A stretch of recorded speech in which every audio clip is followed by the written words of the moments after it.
What's up, guys? I'm Zachy J, and today we're talking about Laplace's demon versus God. We're going to be exploring some philosophical thought experiments that, in my opinion, end up pointing at a higher power.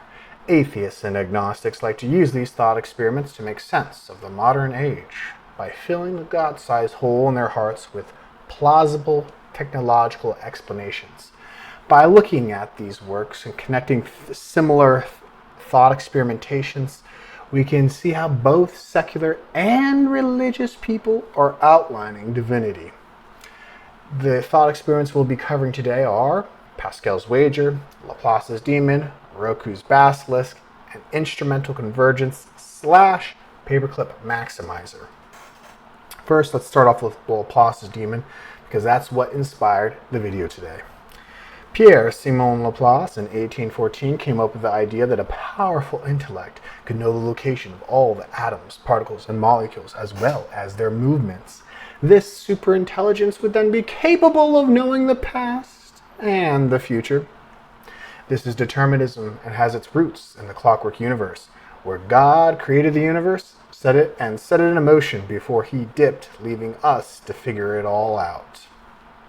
This creates a secular case for omniscience, an explanation for how something / someone could know everything. In the modern age, this idea mixed quite well with technological advancements, replacing the superintelligence with supercomputers and AIs. This is where a few technological warnings came into play, like Roko's Basilisk. Basically, the Basilisk is an AI that punishes people that did not bring about its creation, even if they knew about its potential to exist. In this future, the AI being is so far advanced that it would run everything. It would create the new world, and then take guilt tripping to the next level by never letting you forget you slept on it. The scary bit is, now that you know about the Basilisk, if you don't help bring it to life, you too would be liable to an eternity of torment. You feel the dread? So, hopefully the smart folks at OpenAI are programming the golden rule into their creation. So this creates the secular case for omnipotence, the ability to be all-powerful. And we're going to give another example of omnipotence right here. It's called instrumental convergence, or as it's commonly known as in the streets as the paperclip maximizer. The AI, or superintelligence, was originally tasked with computing in the unsolved Riemann's hypothesis. Basically, it's a really hard math problem, but since we're not diving into the math today, we can switch out that example for an AI that is tasked with making paperclips. This paperclip AI is so focused on maximizing efficiency that eventually starts consuming more and more energy until it has enough resources to make paperclips. Basically, it's what would happen if somebody left the infinite garden hose on and ended up flooding the world. This superintelligence would consume more energy, more processing power, and more resources to fulfill its objective, like solving the hardest problem in the world or making paperclips. It will keep consuming until all human life falls into the crosshair, the planet, and maybe even the sun. And finally, as the paperclip maximizer reaches out into the universe, consuming all, it will leave Earth behind as a relic, buried underneath a heap of immaculate paperclips. Again, this shows the case for omnipotence in the form of a runaway technology. Yes, you know the terrifying truth. What do?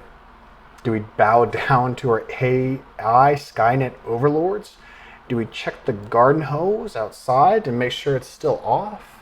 Or do we go old Yeller on those Boston Dynamic robotic dogs? This is why people like Elon Musk want to hold AI companies to a higher standard that doesn't allow them to devolve into dystopian nightmares. But what's the answer to all this? And didn't we promise to talk about God too?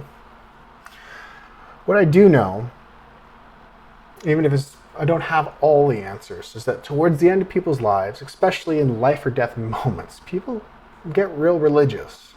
People that have never touched a prayer before all of a sudden get real churchy. Some people think it's a cop-out, but I actually think it's a smart move. And Blaise Pascal would agree. So before we face the inevitable technological dystopia, let's first make a few bets with Pascal's wager. Pascal's wager tackles the problem of how people should face God. Should you act as if he's real, or should you act if he's not real? He uses logic to take us through a few bets. So let's explore those bets right now. With bet number 1, God is not real. And you bet that he's not real too. So you act as if he doesn't exist. What do you get? You get an extra side of ranch dressing, more sexy time, and the fulfillment of all those hedonistic desires. Bet number 2. God doesn't exist, but you bet as if he does exist. What do you get? Well, sorry, but you missed out on that extra side of ranch and all that frivolous sexy time, and you don't get to have your cake and eat it too. But Pascal frames this as a finite loss. You know exactly what you're going to lose, and you only lose a small amount. Well, in the grand scheme of things, because we're going to compare it with the next 2 bets. Bet number 3. Well, what if God is real, and you bet that he's not real? What do you get? You get infinite loss, or hell, which is endless torment, and it's not fun. So finally, we have bet number 4. And this is if God is real and you bet that he is real as well. What do you get?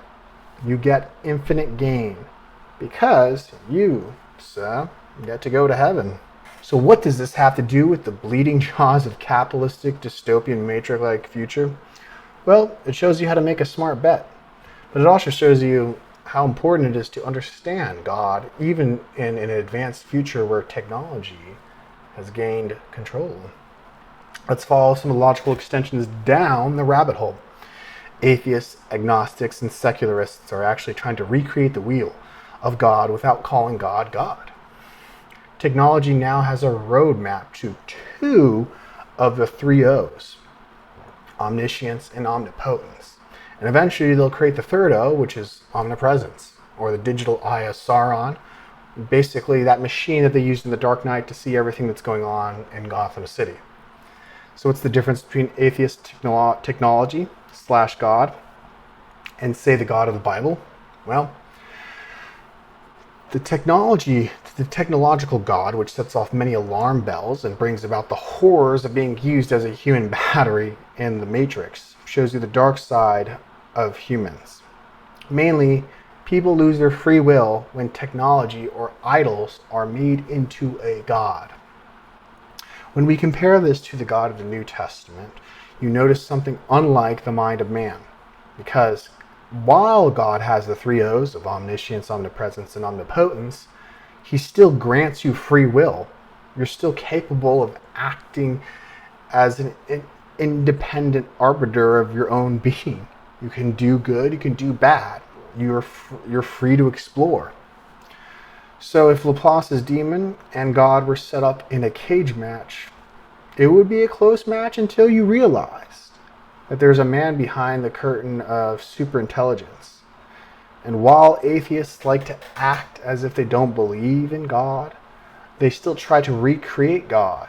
But since they lack spiritual wisdom, they just end up creating that final scene in The Wizard of Oz where everyone figures out that their God is just human logic with bells and whistles and an extra touch of intimidating flames.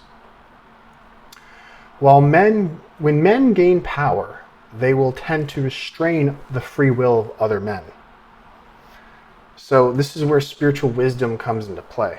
Because when you have spiritual wisdom, you will break free from the lower constraints of consciousness, from all that fear and all that greed and envy.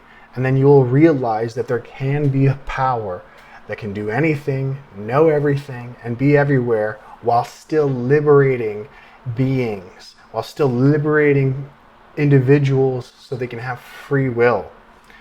You can have a power that's just not tainted by man's lower animal instincts. And I want to talk about this to show that there is a secular path to God. You can use all the work of the atheists and all the work that the agnostics have done. Just don't stop, Keep going with it until you can follow it to its end. This way that you can bet your life on something that has an infinite jackpot and not one where you just end up worshiping the lowest forms of the human consciousness and become a subject to the Matrix Skynet or Wizard of Oz or Laplace's demon. Once you understand the gift of free will, all those scary sci-fi futures won't seem so bad. Not because humans can't cast a hell on earth, but because God with infinite power, or you can say a universe with infinite potential, has allowed man to have the free will to explore his heart, mind, and his soul. Thank you for listening, and if you like my content, please subscribe and check out my other works in the link I provided in the description below. I hope you guys see you again, and have a great rest of your day.